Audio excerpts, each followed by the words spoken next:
So we can kind of just start off. What is your assistant athletic director, right? Is your My title your, yeah. title is senior associate athletic director. Okay. Look, that's the title. Yeah. Right. And so then, Yeah. with that title, what comes like in your daily life at NC State? What kind of is like the biggest, like your main like key goals you try to get through every day? Okay.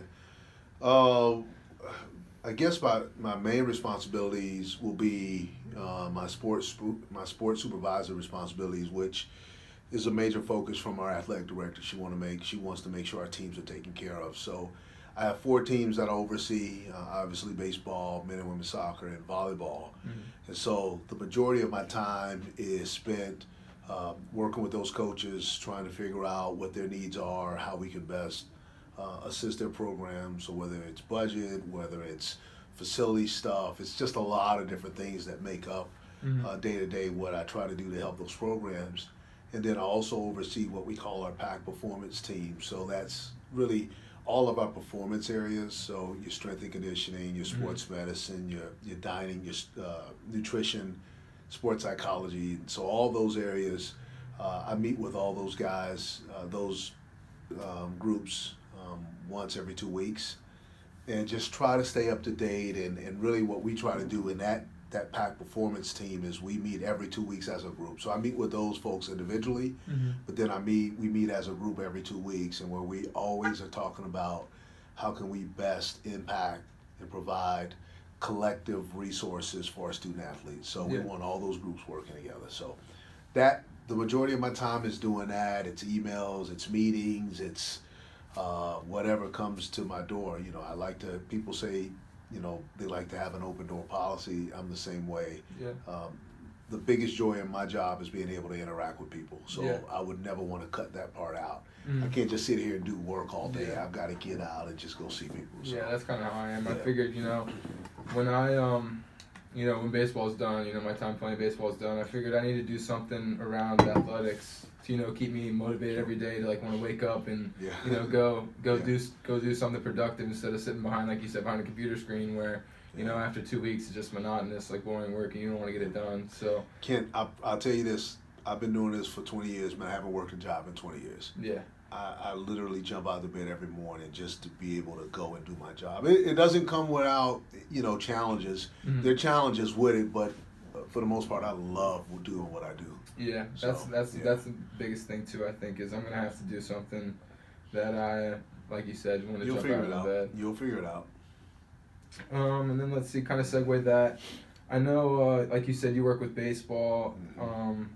The 2 soccer teams and then volleyball. Yeah. What is the difference in season and out of season with those teams? Is there much of a difference that you like contact with those coaches, or is it just day to day? It depends. So typically, I try to have biweekly meetings scheduled on the calendar for all 4 coaches. But what happens is I typically touch base with my coaches, the coaches that I have once at least a week. Every week I'm talking to each one of them, whether it's through text or for me, I want to go to practice, so I may just show up at practice just to see and just be there, but also support. So I'll give you a perfect example. Right now, I've got 3 teams in season because they're fall sports. Yeah. So you have volleyball, men and women's soccer. So volleyball is a little bit of a longer season, so we'll continue to meet at that pace. If she knows if she's got anything that she needs. Like we had a long conversation this morning. I'm always available to talk. So that's my thing. Is whenever you need me, I'm there. I'll make time. But like right now with men's and women's soccer, they're getting close to the postseason. So their last regular season match for the women is Thursday, men Friday, and then they're both going to play in the ACC tournament. And so right now, the men are going to host the first round, and the women, if they win Thursday, likely will host the first round on Sunday. So now I'm talking to those coaches, but I'm also on conference calls because we're going to be a host. So I'm now working with different groups, whether it's our facilities groups or our communications folks, our sports med people, because you have to kind of plan for what's next. I'm working behind the scenes trying to figure out women's soccer is tricky because they will, once they play Thursday night, they'll find out, if they're going to host or if they're going to have to travel. Yeah. And then they'll have to play Sunday. So there's a lot of logistical stuff behind the scenes that I'm trying to get done on the front end, because if we got to fly out somewhere, say we got to fly to Notre Dame. Mm-hmm. Well, last year we had to go to Notre Dame. There's no direct flights there. Yeah. And then it's hard to find a flight at that late of a notice where you can get 35 seats. Mm-hmm. So now we've got to figure out what's the best way to get our team there, because they're not going to just give us a charter flight to go. Yeah. And so those things require more constant communication with the coaches. Mm-hmm. One of the things I try to do more than anything is I try to meet with them early, figure out what you need, and then what I do is I say, you go coach and let me handle. Mm-hmm. Yeah. And then I come back and then I'll update you on the stuff that I have, because I really want them to concentrate on their team. Mm-hmm. And yeah. so it's to be honest, man, as I sit here and I talk to you, it's a good reflection for me. I know this is probably not part of your project, but it's helpful for me because it gives me a chance to really appreciate what I'm doing. I just, in my mind, I'm a servant. Yeah. I'm here to serve multiple constituencies, whether it's our student athletes, our coaches, our support staff. That's what I'm here for, and I love that. Yeah, so. Yeah, that's definitely. I think that's another big thing too. Is just the constant communication. I think that's a big factor with everything.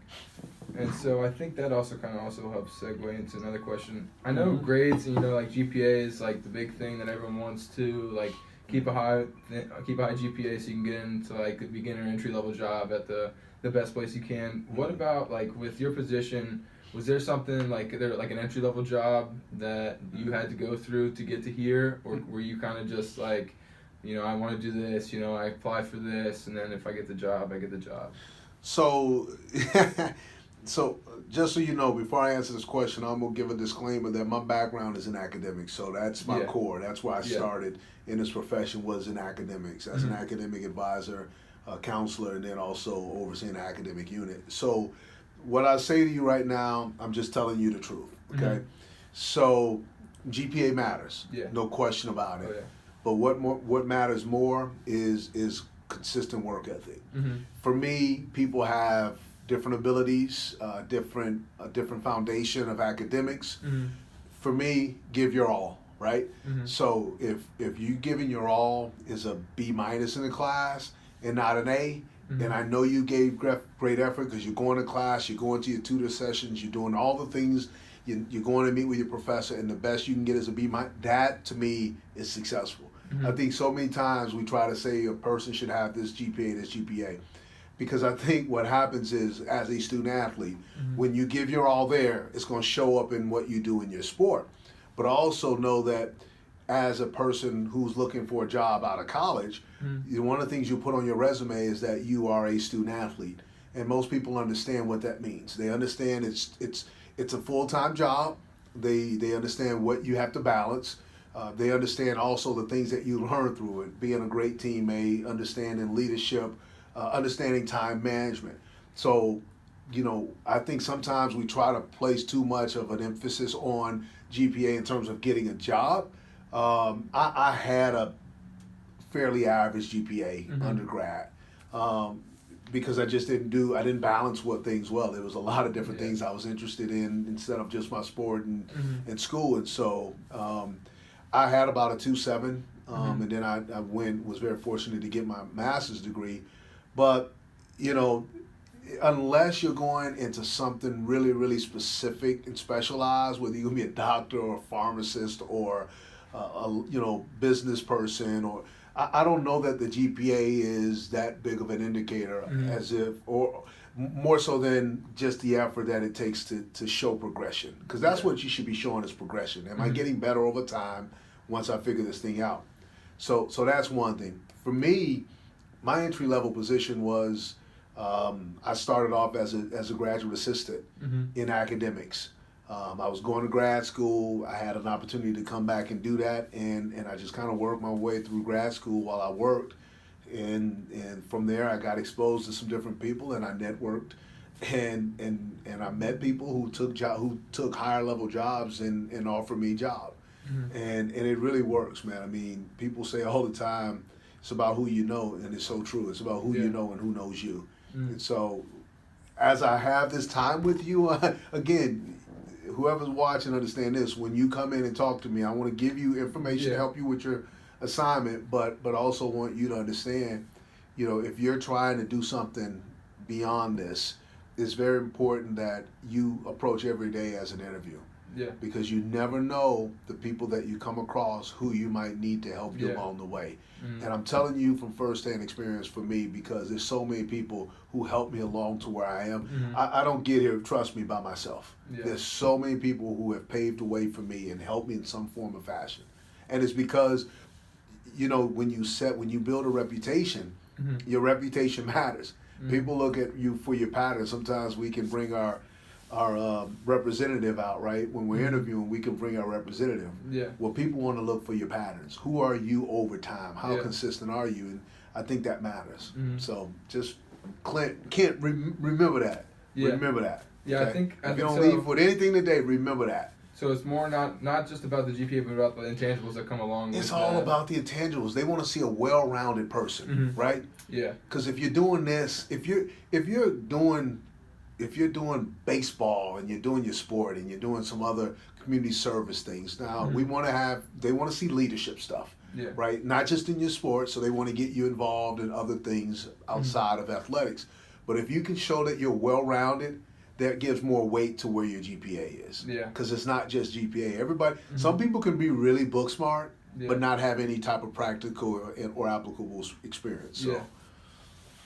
Yeah, I think I like what you said about the networking too. My dad always told me that, always pay attention to your surroundings and who's watching, because down the road you might run into that same person and then they could help you along the way, or they could hurt you. And it's so true. Mm-hmm. It's so true. Never burn bridges.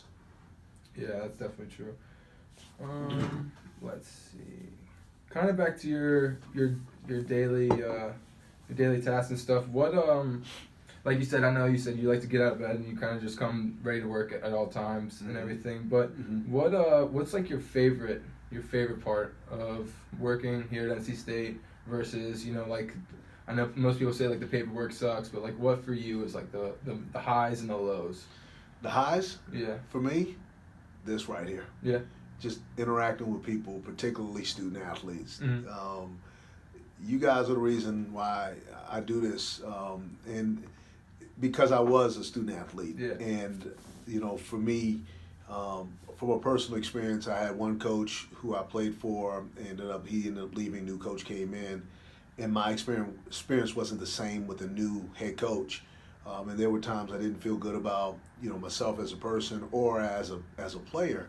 But I had a coach who came into my life, and he was my assistant. He was like the assistant coach. He was my position coach. Mm-hmm. And he was so encouraging. He was so encouraging in everything I did, and so he picked me up. He mm-hmm. believed in me, and when I didn't really believe in myself, and he picked me up so much to where that's where I'm now being in a position, long, 20 years ago, I was put in a position where I can now be that person to someone else. Mm-hmm. And I've seen so many student athletes that I've been able to work with just with believing in them and what they can do. Because sometimes it's amazing what you can do when you believe that you can do it, right? Mm-hmm.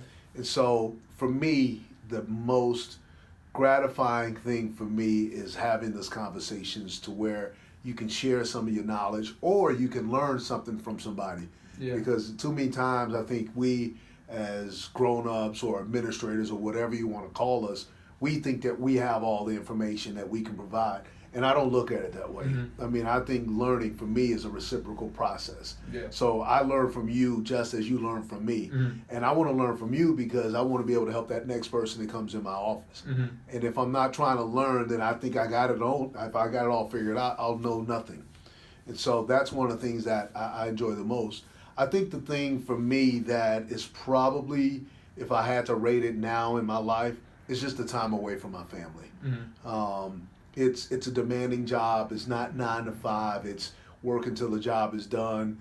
For us, our AD, her expectation, and I agree with it, is that when our teams are playing, we're around. Yeah. I'm not just you see me. Yeah. I'm going to be for the most part at every game, every mm-hmm. series. I'm going to make a couple of road trips when we go postseason. Yeah. So I'm doing that with baseball, but I'll be doing that with men and women's soccer. I'm doing it with volleyball. Yeah. And so there's a lot of times when I'm away from my family, and that can be tough. I got 2 little boys. But I will tell you this: when I get home, I get my butt home, and there are times when my routine in the morning is I get up early, I spend some quiet time, I go work out, I come home, come back where I work out close to home, just so I can get back home and be there to wake my boys up, get them ready for school, spend that time with them because I know I got to go to work, and then some nights I won't come back till later. But if I can get home, I'm getting home. Oh yeah. I'm getting home. So that's probably the toughest part, is just being away from my family. Yeah, that's actually interesting you mentioned that, because that was my next question, was the lifestyle. Yeah. And like how is being one of the head dogs, at NC State. Oh, head dogs. How about that, man? What is the lifestyle like for you, at NC State versus, at home? How is that changed? So good question. Good question. I'm gonna answer that as simply as I can.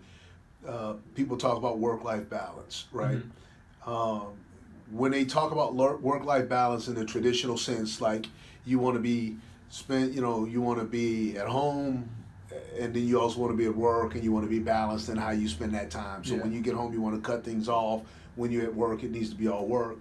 For me, what I've learned, first of all, this lifestyle, there is no work-life balance in that sense. Yeah. And you've got to learn that, and you've got to embrace that, or it won't be fun to you. And so for me, work-life balance for me is totally redefined. I've defined it as I just want to be the same person at work that I am at home. Yeah. Because there's a whole lot less stress.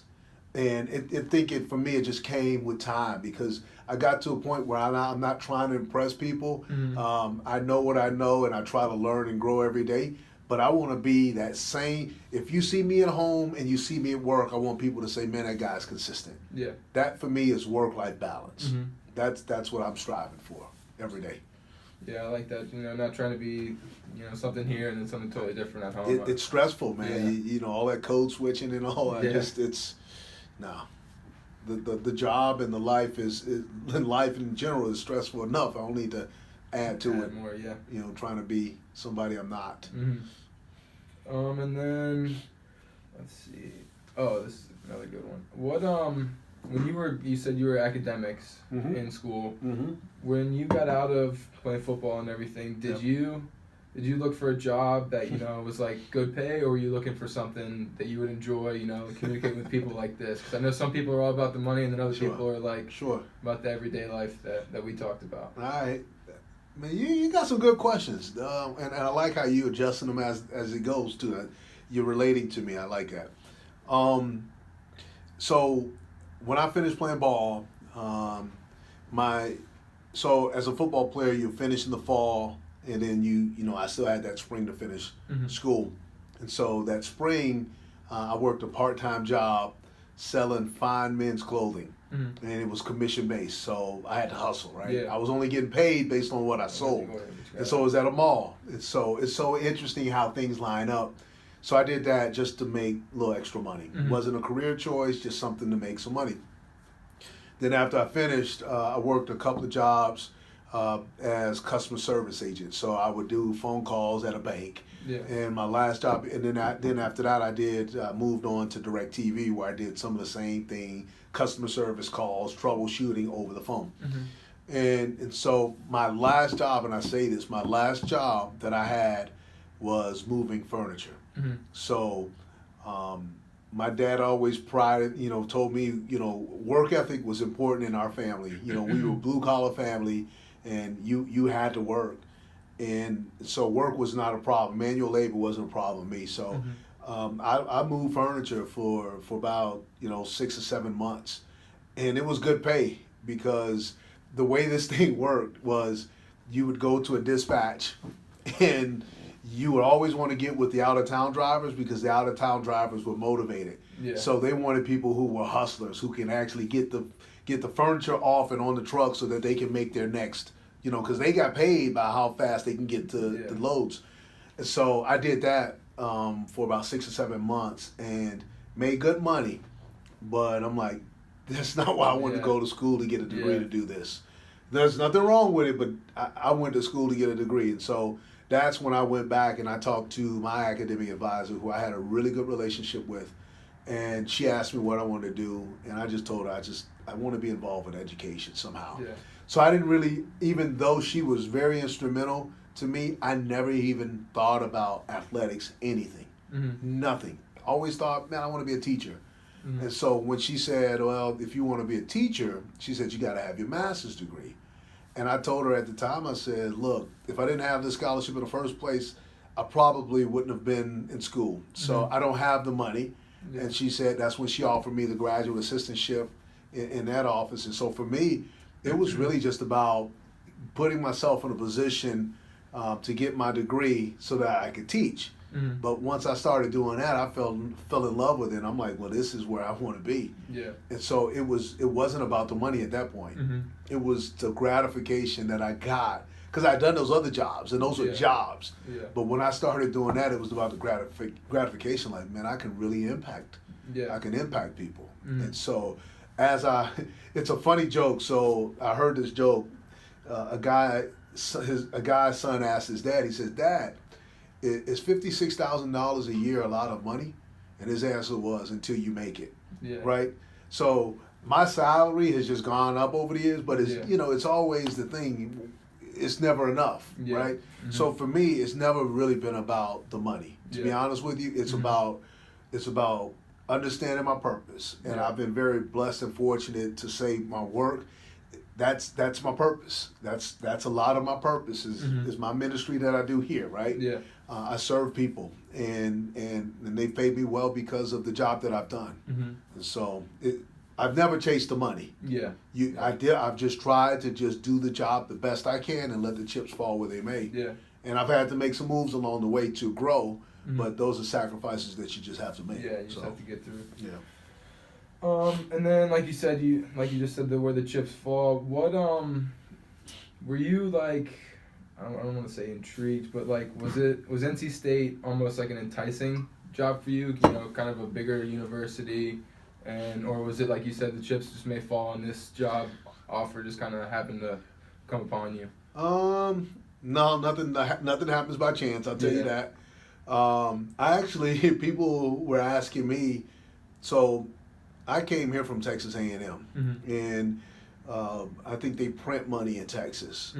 So you ever heard the saying everything is bigger in Texas? Oh, yeah. So I lived there for 3.5 years, and it's true. They just want to make everything bigger. I think Texas just, I'm not going to say it, but anyway, that's just the way it is, right? Yeah.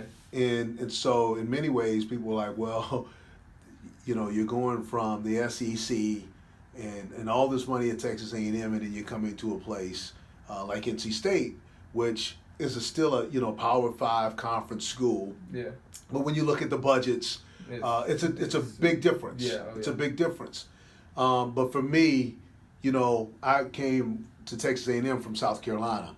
So I was at the University of South Carolina when, we were not South Carolina that it is now. Yeah. And so I loved that, and I loved that South Carolina for me was more of a blue collar type of program, right? So I related much better there.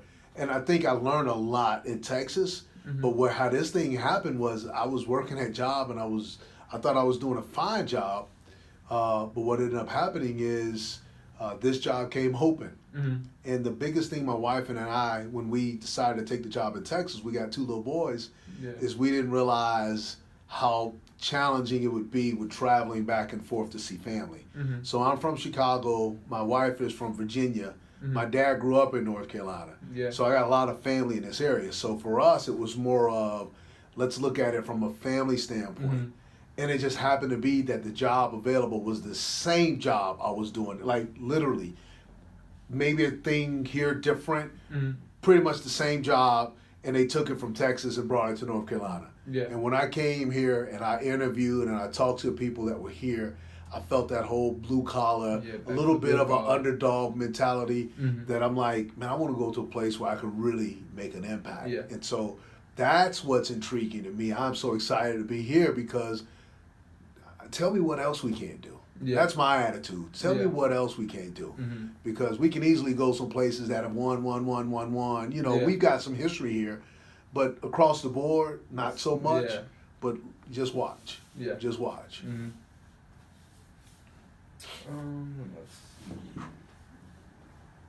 That's interesting. This is kind of off topic. Where is your wife from in Virginia? She's from Lawrenceville. Lawrenceville, small. Yeah, I was going to say, where is that? It's wow. You ever heard of South Hill? Have you heard of Emporia? Oh yeah. Okay, so it's almost down this way. Yes, it's very close to North Carolina border. Mm-hmm. Yeah. Yeah, because I know Halifax County is. Yeah. Because up in is that still part of the 757 area code? Yes. No? Yeah, that is. Yeah. Yeah, because I know we have a lot of football guys up there in the 757 area code with. Yeah. I'm at the tip of it. I'm up in Williamsburg, so I'm not. Williamsburg, okay. I don't get all We're not the too far. publicity. Yeah. We're she's not too far from Williamsburg because I remember I thought that's more of a touristy type town, but people live there. Yeah, I live like 2 minutes from Jamestown Settlement. Oh yeah. And then I have like 10 minutes from Busch Gardens and Water Country, so I got a lot of tourists. We were there about 3 years ago for our anniversary. We spent some time there, and oh my gosh, got a chance to tour William and Mary. Yeah. And beautiful place, man. Oh yeah. Beautiful place. Everyone kind of, I know I've lived there all my life, so people kind of knock it for. If you've lived there the whole time, you're ready to get out. But then once you leave it, you're like, I want to go back. It wasn't bad at all. It wasn't bad at all. Sure. Trust me, there's something about that place that it was like, man, this is nice. Yeah. Because what we do is, so this is my fifth school. So, I've been in Ohio, Kentucky, South Carolina, Texas, now North Carolina. And so as we travel, when you're part of teams and stuff, you get to travel and see places. And I always think, like, what places would be a good place to live. And obviously that's one of the places for us is like, we can live in Williamsburg. Yeah. Yeah, that's interesting too because that's when my dad he was born in Raleigh. My granddad played basketball here in the 50s. Okay, really? And so he played in the 50s for I think 2 years, and then he went overseas he was in the military. Sure. But he always talked about like here would be a place that I would like want to live for the rest of my life. You know. Yeah. And it's interesting that you said that about Williamsburg too. Yeah. Now don't get me wrong, I love this area. Oh yeah. My dad said if we didn't live in Williamsburg, we'd move back here. Yeah. I've become more of a mountain guy. For us, when we lived in South Carolina, they would always say, "Hey, you're an hour and a half from the mountains, an hour and a half from the beach." So we spent a lot of time in Charleston and different places. We were beach people, and then when we went to Texas, we realized we couldn't get to the beach like that. So when we came back here, we've been to I don't know how many times we've been to the beach. But then we finally had a chance to go to the mountains. We went to Asheville, and for our anniversary, it's almost like everything we do for our anniversary, and literally fell in love with the mountain, like how majestic. And so I've been back. I've been to Boone. I've been to Blowing Rock. I mean, like we go on trail walks. Like I'm a city boy. I'm from Chicago. I love the country. Yeah. So Yeah, that's what I grew up with most of my life. My grandma built the house in the country. I think that stuff's awesome. Yeah, something about it, man. So peaceful and just Anyway. But probably I think this is probably the last question for a big question. I know you talked about the intangibles coming along with the GPA or anything, but what kind of other special advice would you give a student, just a regular student or student athlete? What kind of advice would you give them when trying to reach, your status in your career, starting off, like you said, at the entry-level job as a graduate assistant?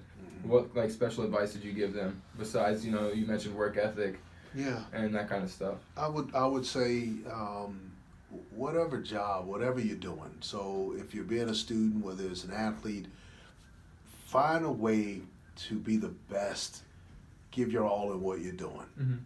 Just develop a habit of doing the best you can in those different things.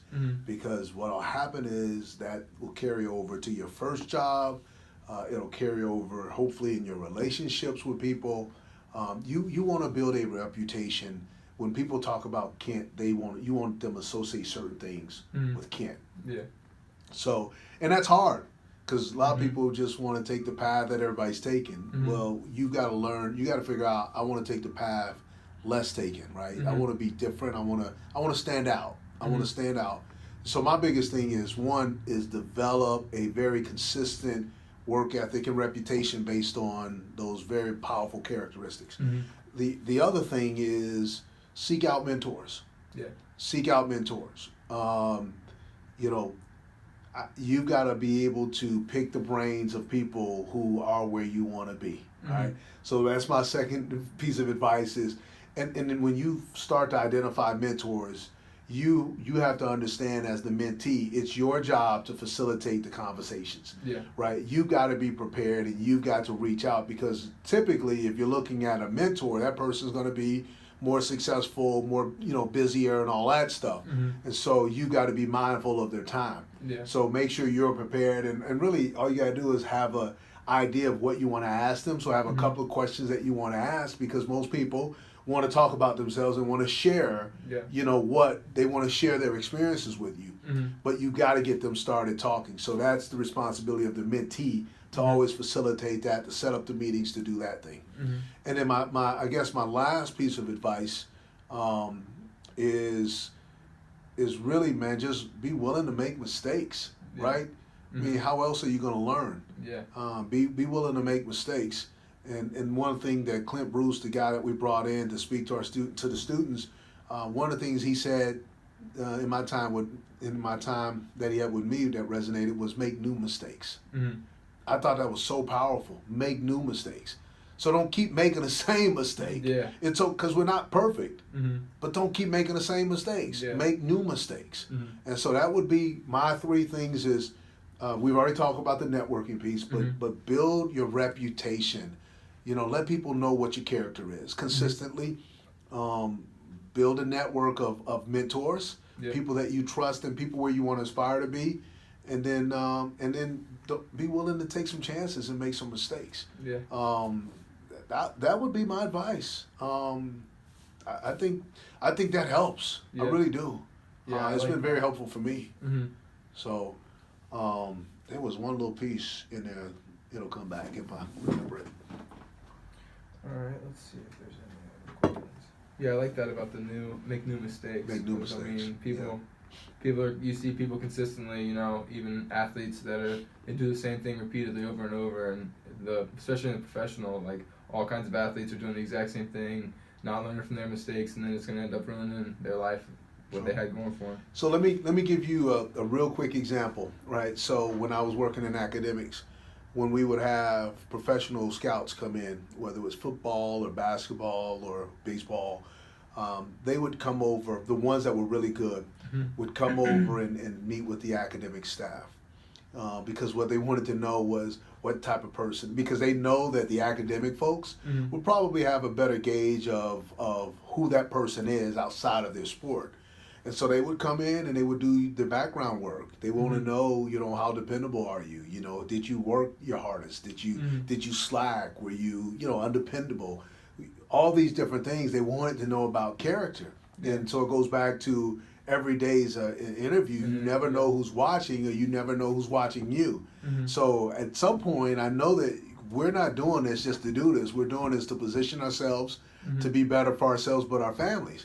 And so don't allow the things that you don't think, or the people that you don't think as important, don't allow them to put you in a position where you can't achieve your goals, right?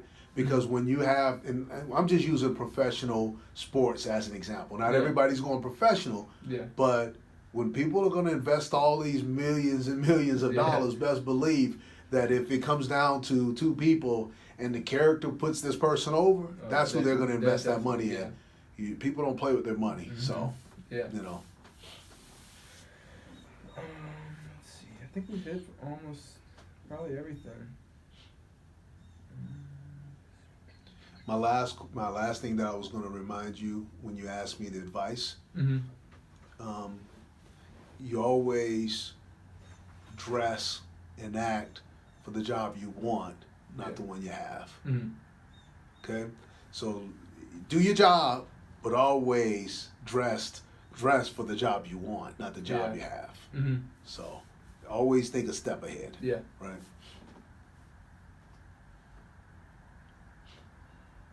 I think that was probably You close good? to 15. Yes, You sir. good? We got you got close to what you needed. Yes, sir. That was perfect. Okay. I take that thing off. It's creeping me out. I know.